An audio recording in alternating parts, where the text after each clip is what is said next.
was sudden. It was. I was expecting it. Welcome, everyone. Hey, we're real streamers now. 12 people watching. Third stream from us of the week. We're hoping to do lots and lots more of these kind of live streams for you. So if you missed what's happened so far on Tuesday on the Niche Website Builders YouTube channel, or you can find we had Age Domains Tuesday, where we spoke about we chatted about how to read 301 redirect age domains the right way. We covered off. We also did some due diligence on a domain we have in our inventory, an esports domain. So you can go back and kind of check that out on our channel. Yesterday, we had the Niche Lifestyle Show, which was hosted over on WP Eagle or Alex Cooper's channel. So go check that out if you haven't already. So we just generally spoke about, reminisced, went down memory lane on how we made our first $100 online. Wasn't pretty for some of us. Some of us it wasn't pretty how we made our first dollars online. Yeah, it was good. It was good. It was quite eye-opening, and it was a fun show. It was quite light-hearted, which is how we wanted it to be. And that show is going to rotate the channels. So it's going to rotate. So it's Alex Cooper, Doug Cunnington, and on our channel. So it started on Alex's channel yesterday. It's going to be on Doug's channel next week, and it'll be on our channel the week after. So so I wanted to fill you on that. So this is the third one of the week. There's going to be 3 every week, Tuesday, Wednesday, and Thursday. So keep an eye out for that. Feel free. We're going to have a Q&A after we've spoken a little bit on today's topic. And the Q&A, we'll answer anything to do with not age domains, anything to do with website investing. Wrong day. And so it doesn't have to be about today's topic. It can be any questions on website investing. And if you've got any burning questions or anything you want to ask, then we'll do our best to answer them in the chat. So feel free to start popping questions in now, and we'll pick them up and answer them a little bit later on. But on to today's topic, Adam, we are going to talk about a case study, one of the sites in your portfolio, and how you doubled ad revenue with tell us about it. How much work did you put into that? It sounds really clickbaity, but it was literally like a couple of days worth of work in the evenings. I'd say like a couple of hours max, basically, to double the site, double the revenue of the site, and ultimately double the value of the site. So really quick wins. Awesome. So do you want to take us through? Well, should we go to the results first? Yeah, and then we can tell everyone how you got there. Yes. So I have prepared. Let me share my screen. I prepared this, and I don't know. Should I put it as a slideshow, or is this clear enough? Yeah, full screen. Yeah, go full screen. Yeah, that's it. Well, I don't know what you can see now. Can you see that? Yep. Cool. So what I worked out here. So basically, this site, just to give some context and background, this site was for sale on Flipper, and I don't typically tend to buy lots of sites from Flipper. There are some hidden gems in there, but there are also some not so great sites in there, I think. If you're ever going to buy a site from Flipper, just make sure you do your due diligence, essentially. But this site came on, and I bought it on the day it went live. I didn't even haggle. I didn't wait for the auction. I just hit the buy it now button, mainly because I knew there were some really quick wins that I can do to increase revenue.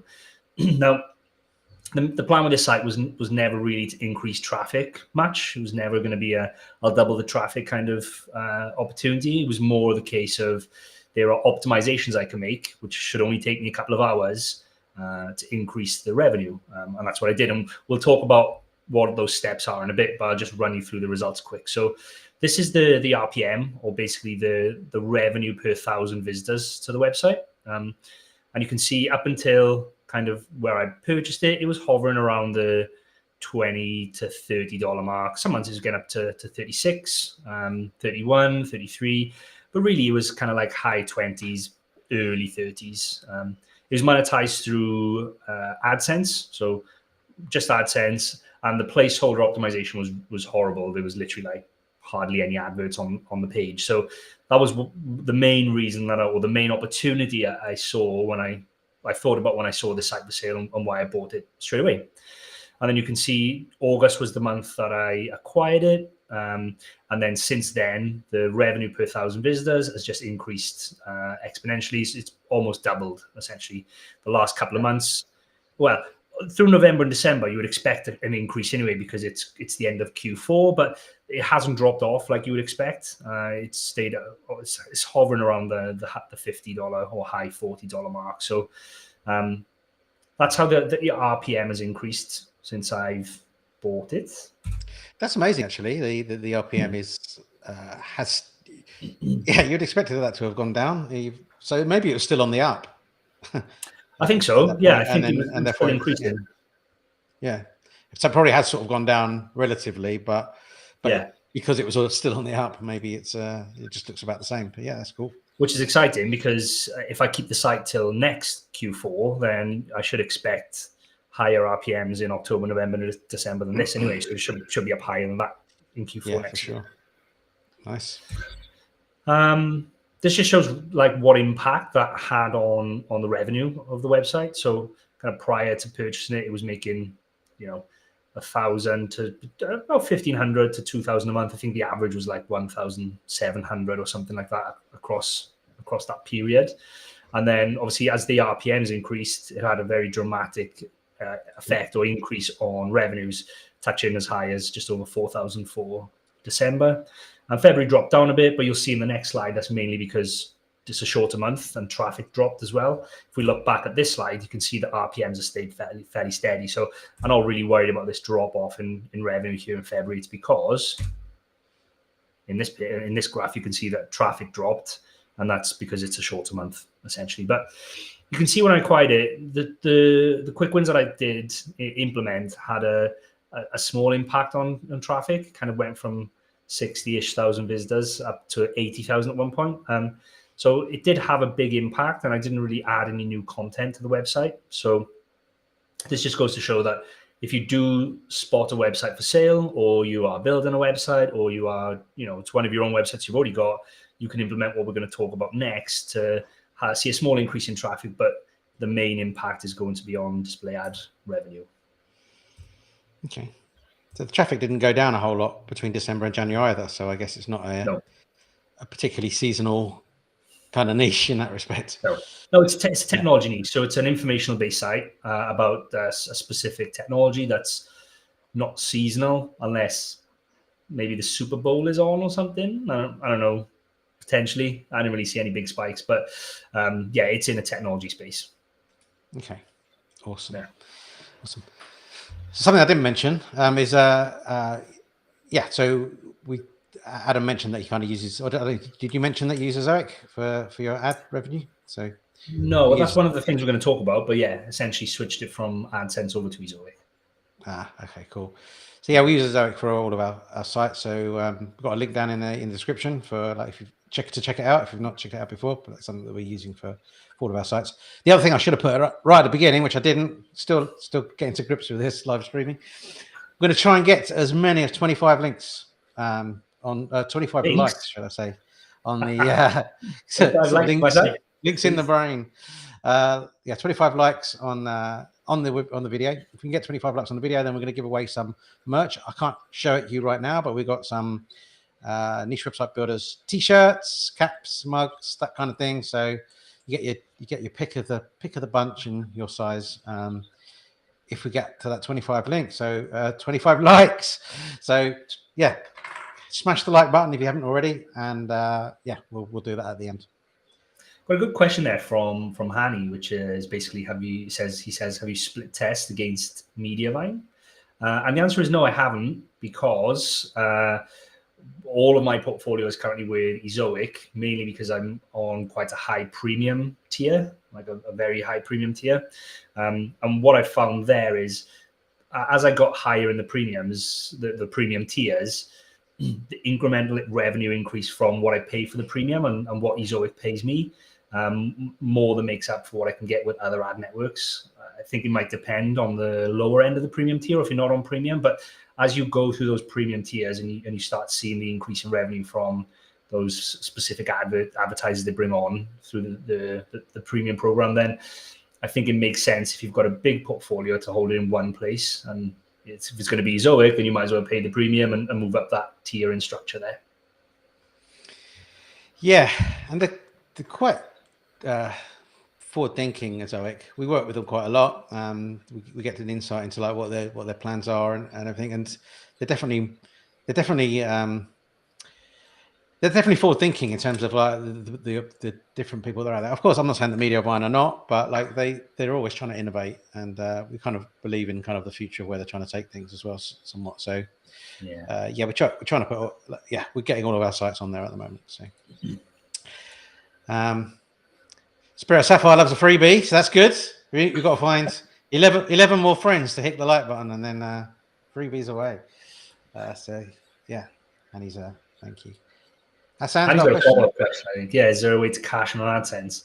I would probably never recommend AdSense to anyone. And again, it feels like we're plugging Ezoic here, but Ezoic have removed their 10,000 page view minimum requirement to join their program. So, I would recommend skipping AdSense and going straight to Ezoic. Yeah, I mean, to put a little bit of balance, I've got no experience of this, but what I've seen, and maybe some people in the chat can tell me any different, but I've definitely seen people that are monetizing through like not trying to monetize US sites or basically if they're Asian sites, and sometimes Ezoic doesn't seem to not perform as well as AdSense. I'm not sure if that's like unanimous or whatever, and maybe there's something we can talk to Ezoic about doing that. But like maybe there's, I think that might be something that we need to kind of look into a bit more. But I've definitely seen some comments on that in our Facebook groups and stuff. Yeah. Awesome. Cool. So should we go on to the? Oh, well, look at that! 17 likes already. So we're not far off now. Should we go into some of the different things you did then to get that increase in revenue? Yeah, cool. Definitely. So number one, increase font size. Yeah, all of these things you might think as we go through them, they're really, really basic, and on their own they are. But all they do is they're just small incremental changes that you can add. And together they add up to, or they can add up to a decent change. So increased font size, basically, and increased font size, increased line height, increased letter spacing, they all fall under the same thing, where essentially you are trying to increase the space on the website, or the amount of time someone has to scroll, or just keep people on there longer. And having that increased space on there also allows you to have the ability to add more placeholders. So you can show more adverts in the same space, essentially. There's really, for most themes, it's really easy to change the font size. For this site, I went up to size 22 pixel. Some themes, 22 makes it look a little bit too big, so I'd use a 20. But usually you can just go into the theme settings and customize and then change the font size there. Or if you're having problems or your theme, you can't figure it out, you can use a plugin just called Easy Google Fonts. You just install the plugin and then you can go into theme, customize, and it'll have like a typography setting in there, and that'll overwrite your theme's kind of settings if you're struggling. Yeah. Okay. Yeah, that makes sense. Yeah, definitely from theme to theme, it's definitely different, that font size. Yeah. So it's definitely worth looking. Yeah. Cool. Next one, increase line height. Oh, yeah. Well, I covered that one just now, essentially. Yeah. But essentially, it's just making more space on the page to keep the users on there, even if it's for 5-10 seconds longer. Especially if they're on desktop, for example, and you've got the sticky sidebar advert in there that auto refreshes every 15 or 20 seconds. Getting someone to stay on for another 10 seconds means potentially you can show them another advert or another 2 adverts. So it's just all about making the space look a little bit bigger on the page. Yeah, and a lot of these things are all about that, aren't they? Right. So Yeah, this one as well, for example, see, increased font spacing. Yeah. So yeah, the spacing between the letters basically is spread out, which means you're going to end up getting more rows, which means you're going to end up getting a longer page and that kind of yeah. thing. So add more images. Yeah, really, really easy. And I should probably specify here that I didn't go through every single post on the page. I'm a big believer in the 80-20 rule. So 20% of the pages typically drive 80% of the traffic. So I go into, first thing I do is go into analytics, go into the report, which shows you what specific pages are driving the most traffic, download it, and then just identify the top 20% that's driving 80% of the traffic typically. And then I'll apply these optimizations, i.e. the more images, just to those top 20%. And I'll go to Shutterstock. I don't think it matters if it's a stock image or not. And I'll just go in and I'll add towards the top if I can, as close without bunching them together. I'll add them towards the top, a couple of images. If I can find them, I'll add the long images rather than what's the not landscape portrait images. Yeah. Again, just to keep people scrolling longer.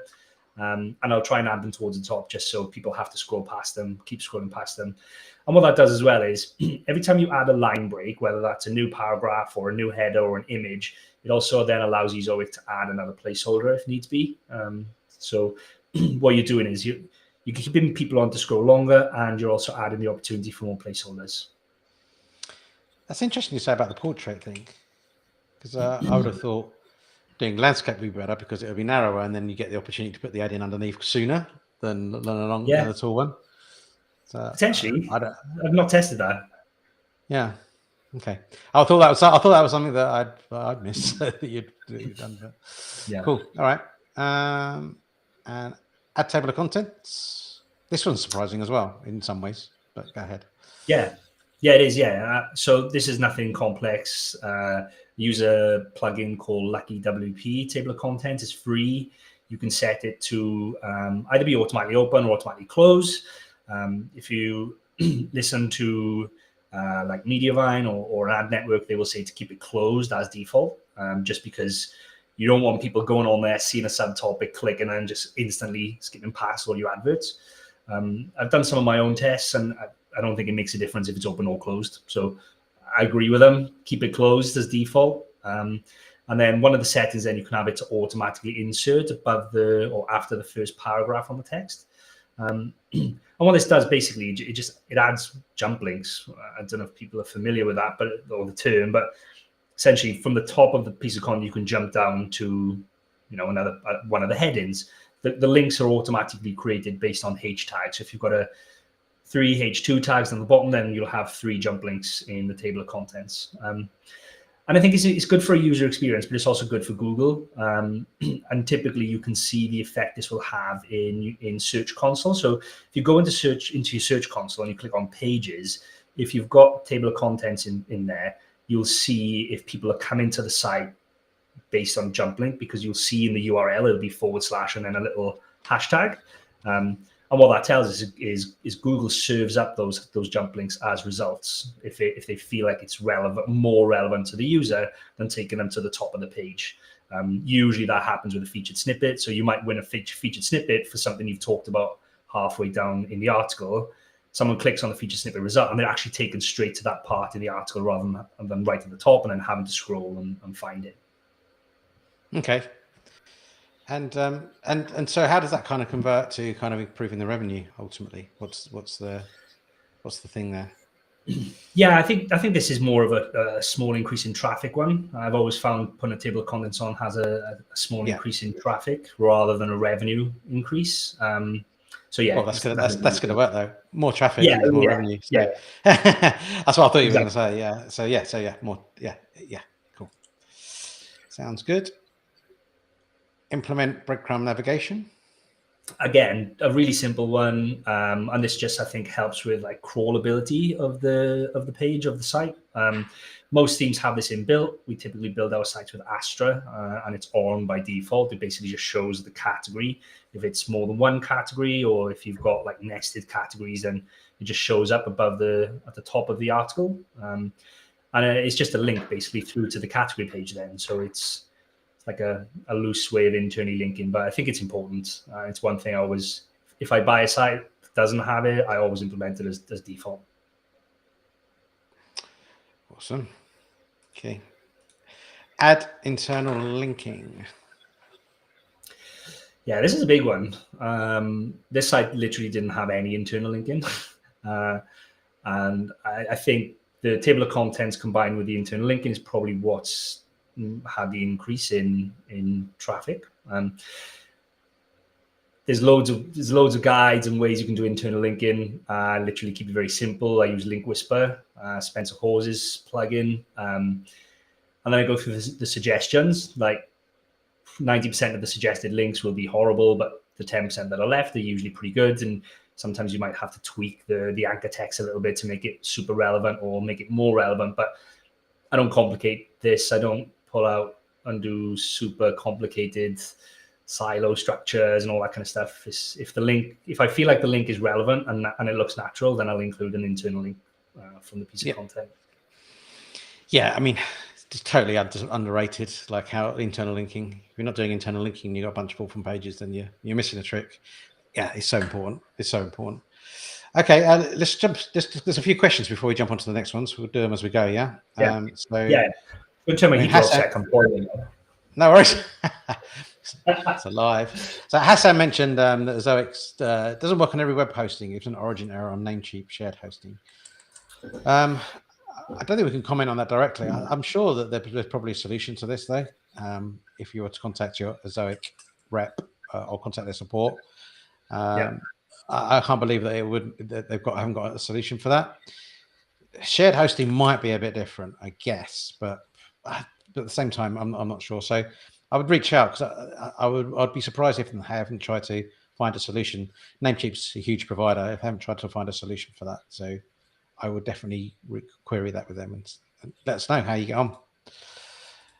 So Carly has asked, would you find there are bigger financial increases with font size and line height on desktops as opposed to mobile, with the sidebar being a big driver there, I guess? Well, while Mark gives his opinion on that, I'm literally going to log into my Ezoic account and see if I can break down the RPM difference between mobile and desktop for that site. So yeah. So I would say I would say it doesn't make any difference because even on mobile, you can have increased font size. You're going to increase line height, so the page is going to be longer. There's more scrolling, more opportunity for ads. Of course, the sidebar is huge, but I think it's kind of slightly a different question. Like if you're on desktop, you've got the opportunity of the sidebar, which is great. You don't have that on mobile, but you're still gonna benefit from making these changes even on mobile. I would think. Are you going to show? I'm gonna. Are you gonna? I'm trying to find it. I'm trying to find it in there. It's been a while since I. Okay. So I won't share my screen because it shows the URL. But essentially, since I've owned the site, the EMVP for mobile has been $30, and the EMVP for desktop has been $61. So the EMVP for desktop is double. Like you'd expect that because of the sticky sidebar. The only missing piece of the puzzle I have here is I don't have the breakdown of mobile, desktop, EM or RPMs or EMVP on AdSense from when I previously. If I had that data, we could literally do a side-by-side comparison to see if did the changes that I made increase both mobile and desktop, or did it just increase one? I don't know, but yeah, I would imagine, my gut says it would have a much bigger impact on desktop as opposed to mobile, Carly. Awesome. Are you reintroducing tests that did not perform well in the past due to various reasons? Are you looking for statistical significance per test?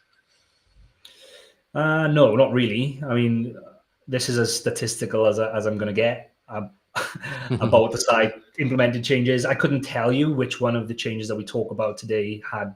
Well, I can tell you the biggest change, the biggest impact was changing from AdSense to Ezoic. But this is not the first time where I've taken a site and implemented the other changes and hadn't seen a positive increase in RPM or EMVP. So, but if you ask me to break down which one of those changes had the biggest impact. I don't know. It's a case of this is my list of to do when I find a site like that, and I just go through them all and implement them. And more often than not, I'll see an increase in RPM. Excellent. One last one before we continue. Carly again, does lucky table of contents affect page speed very much? Heavy on jQuery. So it is in Ezoic's Leap like suggestions. If you use Ezoic and their Leap speed optimization tool, not to use it, but so is literally everything else. Like there's every other plugin is in there, like not to use it. We use it on all of our site builds. We're able to get like green web core vital scores directly from Search Console, and also using the page speed tool on both desktop and mobile. So I can't see it. It's not something that's going to stop you from getting a green web core vital score, which is all I really care about. Excellent. Okay, so we go back to add internal links, and then we got add FAQs. Yeah, so I didn't add any FAQs to this one, but it's usually part of my the methods that I would go to. And the reason I didn't really add any FAQs in this one is because of the type of content. People are looking for a specific. I'm trying to think of an example without giving away what the niche is. I don't know. People are looking for a specific type of instruction to do with technology. They're not really looking for like heavy informational type content here. However, in the past when I've done these optimizations, and it is like just a pure informational page, I'll go through and add FAQs. And we've got a really simple formula for finding FAQs. Literally Google the title of the article or the primary keywords and pull out a couple of questions from the people also asked box. Usually 3 or 4 of those, that Google think they're related to that piece of content. Typically that means that someone searched for them in or around when they're searching for that, similar queries of what the primary keyword is as well. And adding those will not just make your page a little bit better. Typically, it'll make it a little bit better than your competitions, but it also makes it a little bit longer. And as we've talked about before, a longer page means more ad spots and longer time to keep people on site. Excellent.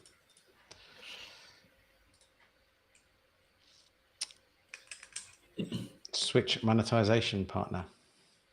Yeah. I think this one was the biggest win for this site, if I'm being honest. Like the other stuff has an impact and can be quite significant sometimes, but the significant reason that the revenue increased on this site is because I switched from AdSense over to Ezoic.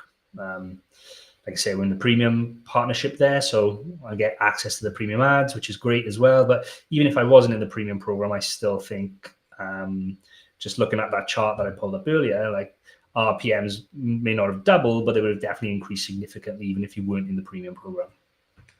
Yeah. Awesome. And increase site speed. Yeah, this one was interesting because the site is fairly basic. It's on Astra, and there was nothing really that I could see that was really slowing it down, but it was slow. It was it definitely wasn't green on web core vitals, and the only thing I can think of is because of AdSense on there. So I didn't install any plugins or anything like that. I literally just used the Ezoic Leap settings. Went in and turned it on, made sure everything works. They actually recommend, like, if you're going to use their settings, not to use like a caching plugin or something like that. So this is really simple, and it sounds like another plug for Ezoic, but it's just a tool they have. I literally just turned on Leap, went through the preview to make sure they didn't break anything, because sometimes if you use their Leap settings, like it delays some scripts or whatever it does, it can break the look and feel of your site. But nothing broke. Turned it on and checked Search Console like a month later, because the data in there is like typically a month delayed, and everything's back green then. So that was it. Yeah, it's really super convenient that they've built that tool. Like, it just makes it easy. Yeah, love it. Okay, so we're still 2 likes short for the giveaway. Oh, no. So we need 2 more people. If you haven't hit the like button, smash it, and we'll do the merch giveaway.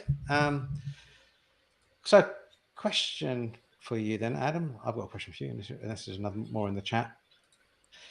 So in terms of ad revenue, how much of a focus is ads for you kind of now as a I guess where I'm leaning is like ad revenues improving over time.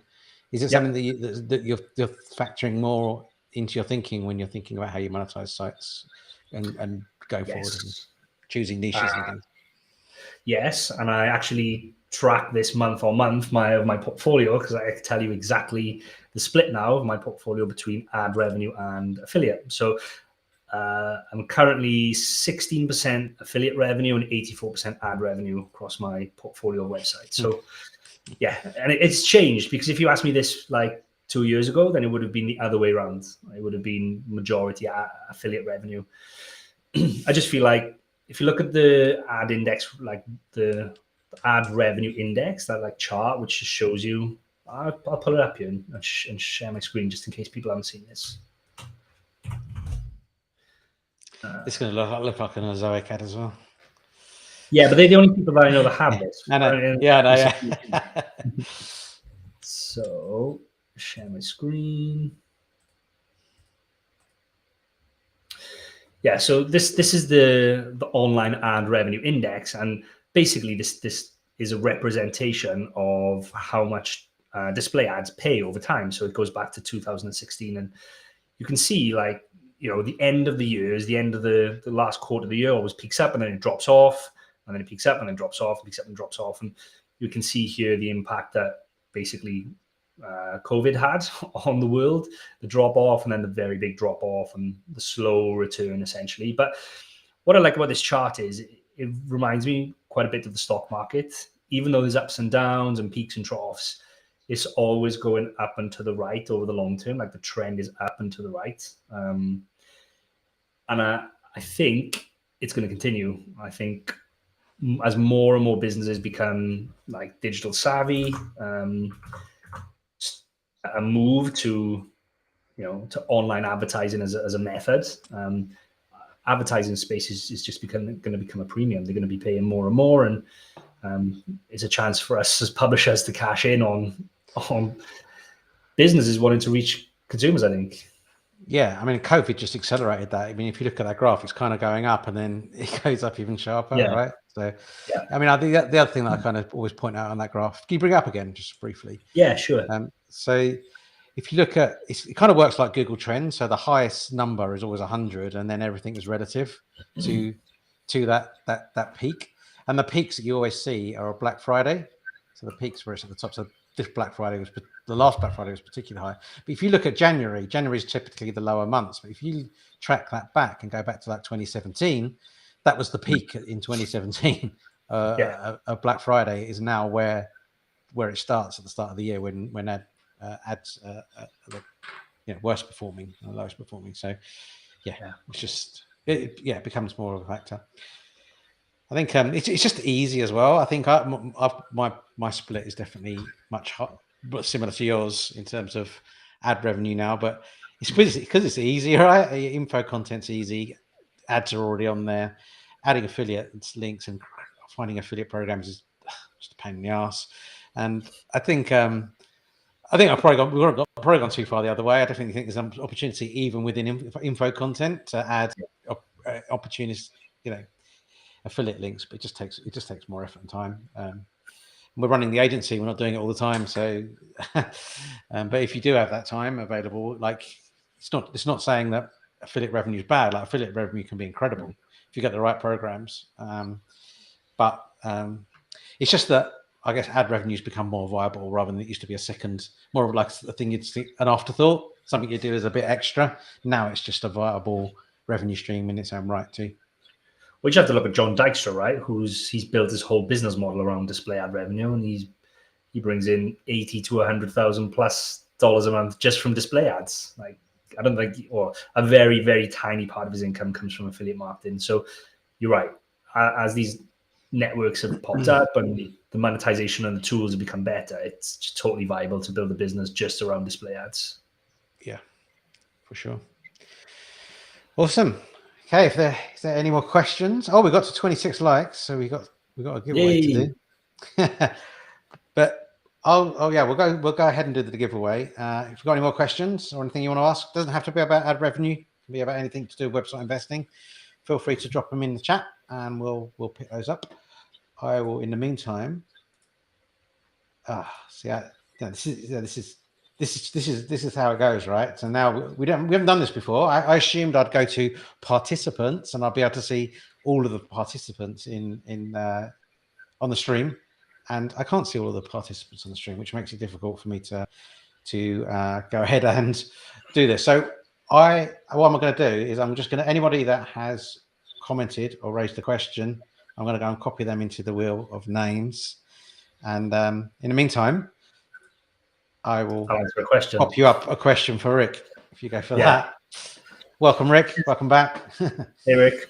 It's a good question, and the honest answer is I don't know. I don't know if it's based on. I think it's probably based on a bit of both, but it's something I'm going to make a note of and go away and ask Tyler, the marketing officer from Ezoic.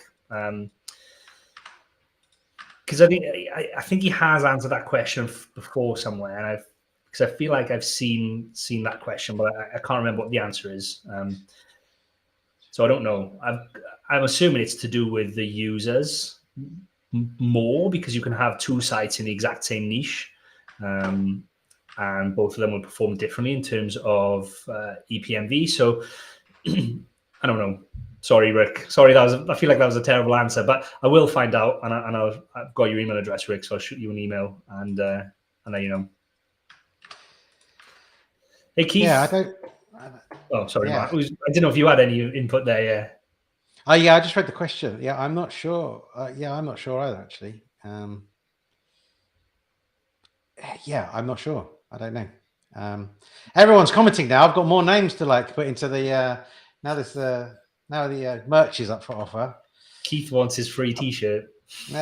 Hang on, it's going to take me a while to copy these in. Keep it going, Adam. Annie's got another question there saying, are you filtering out any lower paying advertisers or competitors from your website? I'm assuming you mean through the display ad network, like through Ezoic, Annie, but I'm not sure how you do that. I don't even know if you can go in and blacklist advertisers. I used to work for an ad network years and years ago, like a long time ago. And it was nothing like Ezoic. It was like a small boutique ad network that was focused on video ads in Asia. Like, you can't get more boutique than that. Video ads in Asia, and predominantly in like Indonesia and places like that. And I used to actually run or be part of the Google Ad Exchange account there. And there was a lot of filtering out in there of you could filter out advertisers at that kind of level. But I don't think Ezoic gives you control over that in your dashboard. Okay, I think I've got everyone in. Let's just see if let's see if I have.